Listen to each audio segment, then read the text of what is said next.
Hi കൂട്ടുകാരെ, ഇന്ന് നമ്മൾ ചെയ്യാനായിട്ട് പോകുന്ന ഒരു ഈസി റെസിപ്പിയാണ്. കാരണം ഇവിടെ ഭയങ്കര ചൂടിൽ നിന്ന് നമ്മൾ ഭയങ്കര തണുപ്പിലേക്ക് മാറിക്കൊണ്ടിരിക്കുകയാണ്. അപ്പോൾ എല്ലാവർക്കും അസുഖങ്ങളൊക്കെ വരാനായിട്ടുള്ള സാധ്യതയുണ്ട്. അതൊക്കെ കുറയ്ക്കാനായിട്ട്, നമുക്ക് രോഗപ്രതിരോധ ശേഷി കൂട്ടാനായിട്ടും, ഇനി പനിയോ ചുമയോ ഒക്കെ ഉണ്ടെങ്കിൽ അതൊക്കെ ഒന്ന് മാറാനായിട്ടൊക്കെ പെട്ടെന്ന് നമുക്ക് ഉണ്ടാക്കിയെടുക്കാൻ പറ്റുന്ന ഒരു ഇമ്മ്യൂണിറ്റി ടീ ആണ് നമ്മൾ ഉണ്ടാക്കാനായിട്ട് പോകുന്നത്. ഭയങ്കര ഈസി റെസിപ്പിയാണ്. അപ്പോൾ നിങ്ങളെല്ലാവരും ട്രൈ ചെയ്ത് നോക്കുക. അപ്പോൾ നമുക്കിതുണ്ടാക്കാനായിട്ട് തുടങ്ങാം. ഈ ടീ അല്ലെങ്കിൽ കാപ്പി ഉണ്ടാക്കാനായിട്ട് ഞാനിവിടെ എടുത്തേക്കുന്നത് 3 ഗ്ലാസ് വെള്ളമാണ്. എനിക്ക് 2 ഗ്ലാസ് കാപ്പിയാണ് ഇത് തിളപ്പിച്ച് കഴിയുമ്പോഴത്തേക്കും കിട്ടേണ്ടത്.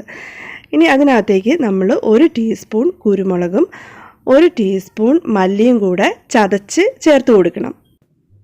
ജസ്റ്റ് ഒന്ന് ചതച്ചാൽ മതി, നമുക്ക് പൊടിക്കണം എന്നില്ല. ചെറുതായിട്ടൊന്ന് പൊട്ടിച്ചിട്ട് നമുക്ക് ഈ വെള്ളത്തിനകത്തോട്ട് ചേർത്ത് കൊടുക്കാം. ഇത് കണ്ടല്ലോ, ഈ ഒരു പരുവം മതി നമുക്ക്. ഇനി അടുത്തതായിട്ട് നമ്മൾ ചേർക്കാനായിട്ട് പോകുന്നത് ഒരു വലിയ കഷ്ണം ഇഞ്ചിയാണ്. ഞാൻ എൻ്റെ ചൂണ്ടുവിരലിൻ്റെ അത്രയും വലുപ്പമുള്ള ഇഞ്ചി എടുത്തിട്ടുണ്ട്.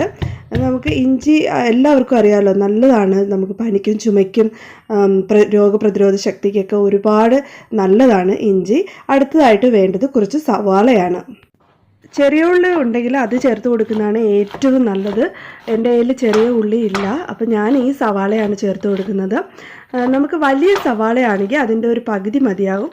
ഇതിപ്പോൾ ഒരു ചെറിയ സവാളയാണ്, അപ്പോൾ അതുകൊണ്ട് ഞാനത് മുഴുവനും എടുക്കുന്നുണ്ട്. നമുക്കിത് വെള്ളത്തിനകത്തോട്ട് ചേർത്ത് കൊടുക്കാം. ഇനി നമുക്ക് ചേർക്കാനായിട്ടുള്ളത് കുറച്ച് ഗ്രാമ്പുവും, ഞാനിവിടെ 7-8 ഗ്രാമ്പും എടുത്തിട്ടുണ്ട്. അതിൻ്റെ കൂടെ കുറച്ച് പുതിനയിലയും എടുത്തിട്ടുണ്ട്.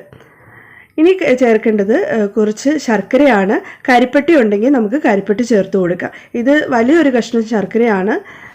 ഇങ്ങനെയുള്ള കാപ്പിയും ടീയൊക്കെ ഉണ്ടാക്കുമ്പോഴത്തേക്കും ഞങ്ങൾക്ക് നല്ല മധുരം വേണം, അതുകൊണ്ടാണ് ഇത്രയും ശർക്കര ചേർക്കുന്നത്. നിങ്ങൾക്ക് അത്രയും മധുരം ആവശ്യമില്ല എങ്കിൽ ആവശ്യമുള്ളത്രയും മാത്രം ചേർത്താൽ മതിയാവും. ഇനി നമുക്കിത് മൂടി വെച്ചിട്ട് നന്നായിട്ട് തിളപ്പിക്കാം. ഇതിപ്പോൾ 3 ഗ്ലാസ് വെള്ളം ഉണ്ടല്ലോ, അത് 2 ഗ്ലാസ് വെള്ളമായിട്ട് പറ്റുന്നത് വരെ നന്നായിട്ടൊന്ന് തിളപ്പിച്ചെടുക്കാം. ഈ ടീ ഇതിനകത്തിരുന്ന് തിളയ്ക്കാനായിട്ട് തുടങ്ങിയിട്ട് ഇപ്പോൾ 20-25 മിനിറ്റ് ആയിട്ടുണ്ട്. അപ്പോൾ നമുക്കിത് പരുവായോ ഇല്ലെന്നുള്ളത് നോക്കാം. ഇതിൻ്റെ വെള്ളമൊക്കെ പറ്റിയിട്ടുണ്ട്, നിങ്ങൾ ശ്രദ്ധിച്ച് നോക്കിയാൽ അറിയാം. സവാളയുടെയൊക്കെ നിറമൊക്കെ മാറിയിട്ടുണ്ട്, ഇതിൻ്റെ സത്തൊക്കെ ഇറങ്ങി നന്നായിട്ട് ഇത് പാകമായിട്ടുണ്ട്. അപ്പോൾ നമുക്കിത് അടുപ്പത്തു നിന്ന് മാറ്റിയിട്ട് ചൂടോടുകൂടി ഉപയോഗിക്കാം.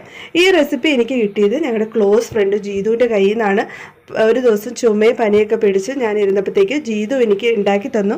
അതിനുശേഷം ഈ റെസിപ്പി ഞാൻ പല പ്രാവശ്യവും ട്രൈ ചെയ്തു. എനിക്ക് എൻ്റെ ഹസ്ബൻഡിനും ഇത് ഭയങ്കര ഉപകാരപ്രദമായിട്ട് തോന്നി. അതുകൊണ്ടിട്ടാണ് ഇത് ഞാൻ നിങ്ങളുമായിട്ട് ഷെയർ ചെയ്യുന്നത്. അപ്പോൾ ഒരുപാട് നന്ദിയുണ്ട് ജീതു. ഇനി ഇതുപോലത്തെ റെസിപ്പിയൊക്കെ ഷെയർ ചെയ്യണം കേട്ടോ. ടീ ഉണ്ടാക്കി കഴിഞ്ഞ് നിങ്ങൾക്ക് കാണാൻ വേണ്ടിയിട്ടാണ് ഞാൻ ഈ ചില്ല് ഗ്ലാസ്സിൽ എടുത്തേക്കുന്നത്. ഇതുപോലാണ് ഇരിക്കുന്നത്. നല്ല അടിപൊളി ടീയാണ്. നമുക്ക് പനിയൊക്കെ ഉണ്ടെങ്കിൽ പെട്ടെന്ന് മാറാനായിട്ട് സഹായിക്കുന്ന ഒരു ടീയാണ്.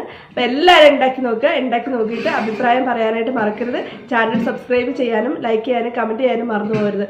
See you guys on next video. By.